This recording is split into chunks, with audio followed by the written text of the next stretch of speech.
നമ്മുടെ പെരുമ്പഴപ്പ് ബ്ലോക്ക് പഞ്ചായത്തിൻ്റെ കീഴിൽ പ്രവർത്തിക്കുന്ന ഡയാലിസിസ് സെൻ്ററിലാണ് ഞങ്ങളെല്ലാവരും ഇന്നിവിടെ എത്തിച്ചേർന്നിട്ടുള്ളത്. മാറഞ്ചേരി ഗ്രാമപഞ്ചായത്ത് പ്രസിഡൻറ്റ്, അതുപോലെ ആലങ്കോട് ഗ്രാമപഞ്ചായത്ത് പ്രസിഡൻറ്റ്, നന്നമുക്ക് ഗ്രാമപഞ്ചായത്ത് പ്രസിഡൻറ്റ്, മറ്റ് ബ്ലോക്ക് പഞ്ചായത്ത് മെമ്പർമാർ, പെരുമ്പടപ്പ് ഗ്രാമപഞ്ചായത്ത് വൈസ് പ്രസിഡൻറ്റ്, മറ്റ് ബ്ലോക്ക് പഞ്ചായത്ത് മെമ്പർമാർ, മാറഞ്ചേരി ഗ്രാമപഞ്ചായത്ത് മെമ്പർമാർ, മറ്റ് ഡയാലിസിസ് ടെക്നീഷ്യന്മാർ എല്ലാവരും ഇന്നിവിടെ എത്തിച്ചേർന്നിട്ടുണ്ട്. ഇവിടെ ഡയാലിസിസ് ഇവിടെ ഇപ്പോൾ നടക്കാതിരിക്കുന്നതിൻ്റെ കാരണം ഇവിടുത്തെ RO പ്ലാന്റിൻ്റെ കംപ്ലൈൻറ്റുമായി ബന്ധപ്പെട്ടിട്ട് ആണ്. അപ്പോൾ അതിപ്പോൾ കംപ്ലൈൻറ്റ് പരിഹരിച്ചുകൊണ്ടിരിക്കുന്നുണ്ട്.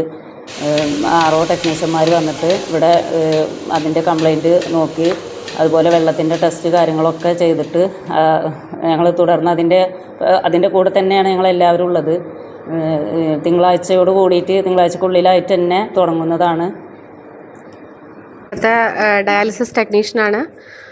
ഇവിടെ സാധാരണ എല്ലാ യൂണിറ്റിൽ വരുന്ന പോലെ ഒരു ടെക്നിക്കലായിട്ടുള്ള ROയുടെ ഒരു ഇഷ്യൂ ആണ് വന്നത്. അപ്പോൾ നമ്മൾ ഇതിന് ആദ്യം അറിഞ്ഞിരുന്നില്ല ഇത് എന്താണ് ഇഷ്യൂ എന്ന്. അപ്പോൾ ഇഷ്യൂ മനസ്സിലാക്കിയത് ഉടനടി നമ്മൾ ഇത് ടെമ്പററി ആയിട്ട് ക്ലോസ് ചെയ്യുക മാത്രമാണ് ചെയ്തത്. അതിൻ്റെ ടെക്നീഷ്യൻ വന്ന് കാര്യങ്ങൾ ചെയ്യാനും പിന്നെ മാറ്റാനും കെമിക്കലായിട്ടുള്ള സാധനങ്ങളൊക്കെ ചെയ്യുന്ന കാരണം ഇത്രയും ഹവേഴ്സ് ഇത് ആവശ്യമായിട്ടുള്ള കാരണം ഇത് ടെമ്പററി ആയിട്ട് അടയ്ക്കാതെ വേറെ പറ്റില്ലാത്തത് കൊണ്ടും കൂടിയാണ്. പിന്നെ ഹോളിഡേയ്സ് വന്ന കാരണം ടെസ്റ്റുകൾ കിട്ടാനും എല്ലാം നമുക്ക് കുറച്ച് സമയം എടുക്കുന്നത് കാരണം സമയം എടുത്ത് തന്നെ കംപ്ലീറ്റ് പ്രോബ്ലംസ് എന്താണെന്ന് വെച്ചാൽ തീർത്തിട്ട് നമ്മൾ എന്തായാലും ടെക്നിക്കൽ ഇഷ്യൂ തീർന്നതിന് ആയിട്ട് തന്നെ നമുക്ക് തുടങ്ങാൻ പറ്റുമെന്നാണ് വിചാരിക്കുന്നത്. തിങ്കളാഴ്ചയോട് കൂടിയിട്ട് കഴിയുമെന്നാണ് നമ്മൾ RO ടെക്നീഷ്യൻ പറഞ്ഞത്. അപ്പോൾ അതിനുശേഷം നമുക്ക് തുടർന്ന് പ്രവർത്തിക്കാൻ പറ്റും ഡയാലിസിസ് എന്നാണ് വിചാരിക്കുന്നത്. വേറെ ബുദ്ധിമുട്ടുകളൊന്നും ഇവിടെ എന്തായാലും ഇല്ല. നമ്മൾ ഓൾറെഡി അന്ന് വ്യാഴാഴ്ച വരെ നമ്മൾ എടുത്തിട്ടുള്ള കാര്യമാണ്. അപ്പോൾ വ്യാഴാഴ്ചയിൽ പേഷ്യൻസിന് ചെറിയൊരു ബുദ്ധിമുട്ട് കണ്ടപ്പോൾ നമ്മൾ ഉടനടി എന്താണെന്ന് അറിഞ്ഞിട്ട് നോക്കിയിട്ട് അതിനനുസരിച്ച് ചെയ്യുകയാണ് ചെയ്തത്. അപ്പോൾ അതിന് ഇത്ര ടൈം വേണ്ടി വരും എന്നുള്ളത് കൊണ്ട് നമ്മൾ ടെമ്പററി ക്ലോസ് ചെയ്തു എന്നുള്ളത് മാത്രം. ഇത് സാധാരണ മോട്ടറുകളും സാധനങ്ങളൊക്കെ ഉള്ളതല്ലേ, അപ്പോൾ അത്യാവശ്യം ടൈം എടുക്കും അത് മാറ്റാനും പിടിക്കാനും. പിന്നെ ചെറിയൊരു ട്രീറ്റ്മെൻ്റ് അല്ല, നമ്മൾക്ക് പ്രീ ട്രീറ്റ്മെൻ്റ് ഉണ്ട്, പോസ്റ്റ് ട്രീറ്റ്മെൻ്റ് ഉണ്ട്. അപ്പോൾ എല്ലാ ഭാഗത്തും നമ്മളത് ചെയ്ത് വരുമ്പോൾ നമ്മൾ പ്രോപ്പറായിട്ട് അത് ചെയ്ത് കഴിയാനുള്ള ടൈമാണ് നമ്മൾ എടുത്തിട്ടുള്ള ഈ ഒരു ആഴ്ച എന്ന് പറയുന്നത്. അത് ആവശ്യമായിട്ടുള്ളൊരു ടൈമാണല്ലോ. കെമിക്കൽ വെച്ച് ചെയ്യുന്ന ചെറിയ ചെറിയ കാര്യങ്ങളല്ലല്ലോ, എല്ലാം അത്രയും ക്ലിയർ ആയിട്ട് കിട്ടേണ്ട വെള്ളമാണ്. അപ്പോൾ അത്രയും രീതിയിൽ ട്രീറ്റ്മെൻറ്റ് ചെയ്താൽ മാത്രമാണ് പേഷ്യൻസിന് സേഫ് ആക്കാൻ പറ്റുള്ളൂ. അപ്പോൾ അതിൻ്റെ ഒരു എമർജൻസി മനസ്സിലാക്കിയിട്ട് ആണ് നമ്മൾ ടെമ്പററി ക്ലോസ് ചെയ്തത്. അപ്പോൾ അത് അനിവാര്യമായിട്ടുള്ളൊരു ടൈമാണ്. അത് എന്തായാലും തിങ്കളാഴ്ചത്തോട് തുറക്കാൻ പറ്റും തന്നെയാണ് വിചാരിക്കുന്നത്. RO ടെക്നീഷ്യൻ അങ്ങനെ തന്നെയാണ് സംസാരിച്ചത്. അപ്പോൾ നമ്മളെ ഭാഗത്ത് ചെയ്യാൻ പറ്റുന്നതൊക്കെ നമ്മൾ ഓൾറെഡി കൊടുത്തിട്ടുണ്ട്. ഇനി ബാക്കി തുടർന്ന് പ്രവർത്തിക്കുമ്പോഴാണ് അറിയാൻ പറ്റുള്ളൂ. ഇന്നിവിടെ ബ്ലോക്ക് പ്രസിഡന്റ് അടക്കമുള്ള മറ്റ് ഗ്രാമപഞ്ചായത്ത് പ്രസിഡന്റ്മാരടക്കമുള്ള ബ്ലോക്ക് മെമ്പർമാർ, പഞ്ചായത്ത് മെമ്പർമാർ, ടെക്നീഷ്യൻസ് എല്ലാവരും അടക്കമുള്ള ആളുകൾ ഇന്നിവിടെ എത്തിയത് ഇതിൻ്റെ തകരാറ് പരിഹരിക്കാൻ ടെക്നീഷ്യന്മാർ വന്നിട്ട് എന്തായി എന്നറിയാൻ വേണ്ടിയിട്ടാണ്. ഇവിടെ ഒരു കാരണവശാലും ഒരു ദിവസം പോലും ഈ സെൻറ്റർ അടച്ചുപൂട്ടിയിട്ടില്ല. കാരണം ഇവിടുത്തെ രോഗികളുടെ ജീവന് ഗ്യാരണ്ടി നൽകുന്ന ഇവിടുത്തെ ടെക്നീഷ്യന്മാരാണ്. ആ ടെക്നീഷ്യന്മാർ പറയുന്ന വിധത്തിലേ ഭരണസമിതി മുന്നോട്ട് പോകാൻ കഴിയുള്ളൂ. ഈ ബ്ലോക്ക് പഞ്ചായത്ത് ഭരണസമിതിയോട് ഇവിടുത്തെ ടെക്നീഷ്യന്മാർ പറഞ്ഞതോട് RO പ്ലാന്റ് കംപ്ലൈൻ്റ് ആണ്, രോഗികളുടെ ജീവന് ഭീഷണിയുണ്ടെന്ന് പറഞ്ഞതിൻ്റെ പ്രകാരമാണ് താൽക്കാലികമായിട്ട് റിപ്പയർ നടത്തുന്നതിനായിട്ട് താൽക്കാലികമായിട്ട് ഈ ട്രീറ്റ്മെൻറ്റോട് നിർത്തിവെച്ചത്. അത് എന്താ പറയുക, നിർഭാഗ്യവശാൽ വേറൊരു തരത്തിൽ പൊതുജനങ്ങളെ തെറ്റിദ്ധരിപ്പിക്കുന്ന വിധത്തിലുള്ള വാർത്തകളാണ് പുറത്തു വന്നുകൊണ്ടിരിക്കുന്നത്. ഇവിടെ ഈ ടെക്നീഷ്യൻ പറഞ്ഞ പോലെ തന്നെ അതിൻ്റെ ടെക്നിക്കൽ തകരാറ് പരിഹരിക്കുന്ന അടുത്ത ദിവസം തന്നെ പരിഹരിച്ചുകൊണ്ട് തിങ്കളാഴ്ചയ്ക്കുള്ളിൽ ഇത് തുറന്ന് പ്രവർത്തനം ആരംഭിക്കുന്നതാണ്.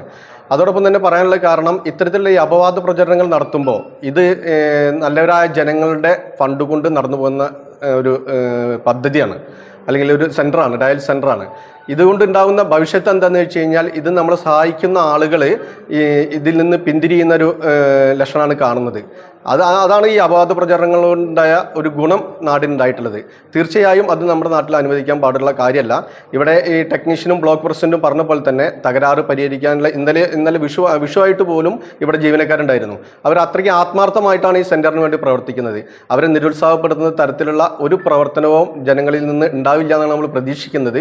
അതുകൊണ്ട് തന്നെ എല്ലാ രോഗികളോടും രോഗികളുടെ ബന്ധുക്കളോടും പൊതുജനങ്ങളോടും പറയാനുള്ളത് ഈ മാറഞ്ചേരി പഞ്ചായത്തിലുള്ള ബ്ലോക്ക് പഞ്ചായത്തിൻ്റെ ഈ ഡയാലിസിസ് സെൻറ്റർ തിങ്കളാഴ്ചയ്ക്കുള്ളിൽ തന്നെ തുറന്ന് പ്രവർത്തനം ആരംഭിക്കും. ഒരു കാരണവശാലും നിർത്തിവെക്കുന്നതല്ല. സാങ്കേതിക തകരാറുകൾ പരിഹരിച്ചെങ്കിൽ മാത്രമേ രോഗികളുടെ ജീവന് ഗ്യാരണ്ടി നൽകാൻ ഈ ടെക്നീഷ്യന്മാർക്ക് കഴിയുമെന്ന് അവർ അറിയിച്ചതിൻ്റെ പ്രകാരമാണ് താൽക്കാലികമായിട്ട് നിർത്തിവെച്ചിട്ടുള്ളത്. മാറഞ്ചേരി ഗ്രാമപഞ്ചായത്തിൻ്റെ മെമ്പറാണ് നൂറുദ്ദീൻ. കഴിഞ്ഞ വർഷം ബ്ലോക്ക് പഞ്ചായത്ത് മെമ്പറായിരുന്നു.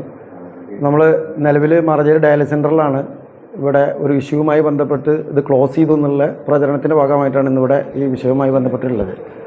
ഇവിടെ നേരത്തെ ടെക്നീഷ്യൻ അതുപോലെ തന്നെ പ്രസിഡൻറ്റും മാറഞ്ചേരി ഗ്രാമപഞ്ചായത്തിൻ്റെ പ്രസിഡൻ്റൊക്കെ അത് കൃത്യമായിട്ട് വിശദീകരിച്ചു. ഈ സ്ഥാപനം അത് നമ്മളുടെ പ്രദേശത്ത് മാറഞ്ചേരിയിൽ ഇത് ഉപകാരപ്രദമായ അത് ഏറ്റവും പ്രയാസപ്പെടുന്ന കിഡ്നി രോഗം കൊണ്ട് പ്രയാസപ്പെടുന്ന ആളുകൾക്ക് കൃത്യമായിട്ട് അതിൻ്റെ കാര്യങ്ങളിൽ അവരോടൊപ്പം ചേർന്ന് നിൽക്കണം എന്നുള്ളതിൻ്റെ ഭാഗമായിട്ടാണ് ഇന്നിങ്ങനെ ഒരു ടോക്ക് ഇവർ കൊടുക്കേണ്ടി വന്നത്. കാരണം ഇതിൻ്റെ മറ്റുള്ള കാര്യങ്ങളൊക്കെ മാറഞ്ചേരി ഗ്രാമപഞ്ചായത്ത് അടക്കമുള്ള പെരുമ്പളപ്പ് ബ്ലോക്ക് പഞ്ചായത്തിന് കീഴിലുള്ള 5 പഞ്ചായത്തുകളും സംയുക്തമായിട്ടാണ് ഇതിൻ്റെ ഫണ്ട് വിനിയോഗിച്ചുകൊണ്ട് ഇതിൻ്റെ പ്രാരംഭ നടപടികളും അതുപോലെ തന്നെ ഇതിനു വേണ്ട സാഹചര്യങ്ങളൊക്കെ ഒരുക്കുന്നത്. അതോടൊപ്പം തന്നെ ഇവിടേക്ക് വേണ്ട മറ്റുള്ള സാഹചര്യങ്ങളൊക്കെ ജനങ്ങളുമായി ബന്ധപ്പെട്ടുള്ള കമ്മിറ്റിയും അതുപോലെ തന്നെ അവരുടെ ആളുകളിൽ നിന്നും പൈസ ഒരുപ്പിച്ചാണ് ഇവിടുത്തെ പ്രവർത്തനം മുന്നോട്ട് കൊണ്ടുപോകുന്നത്. അതിന് തടസ്സം നിൽക്കുന്ന രീതിയിലുള്ള ഒരു പ്രവർത്തനം ഇവിടെ ഇല്ല എന്നുള്ളത് തന്നെയാണ് ഇവിടെ ബോധ്യപ്പെടുത്താനുള്ളത്. ഇവിടെ ടെമ്പററി ആയിട്ട് ക്ലോസ് ചെയ്തിട്ടുള്ളത് ടെക്നിക്കൽ ഇഷ്യൂവുമായി ബന്ധപ്പെട്ടാണ്. കാരണം ആളുകളെ ബോധ്യപ്പെടുത്തേണ്ട ഉത്തരവാദിത്വം ഉള്ളത് കൊണ്ടാണ് ഇവരിവിടെ നേരിട്ട് എത്തുകയും അതുമായി ബന്ധപ്പെട്ടുള്ള ഈ വിശദീകരണം തന്നിട്ടുള്ളത്. അതുമായി ബന്ധപ്പെട്ടിട്ട് പറയാനുള്ള കാര്യങ്ങൾ കൃത്യമായിട്ട് പറഞ്ഞിട്ടുണ്ട്. ഇത് നല്ല രീതിയിൽ പ്രവർത്തിക്കുന്നതിന് വേണ്ടി നമ്മളുടെ പ്രദേശത്തുള്ള അതുപോലെ തന്നെ ഈ ബ്ലോക്ക് പഞ്ചായത്തിന് പ്രദേശത്തുള്ള മുഴുവൻ ആളുകളുടെയും പിന്തുണ ഉണ്ടാവണമെന്നാണ് ഈ വിഷയത്തിൽ അഭ്യർത്ഥിക്കാനുള്ളത്.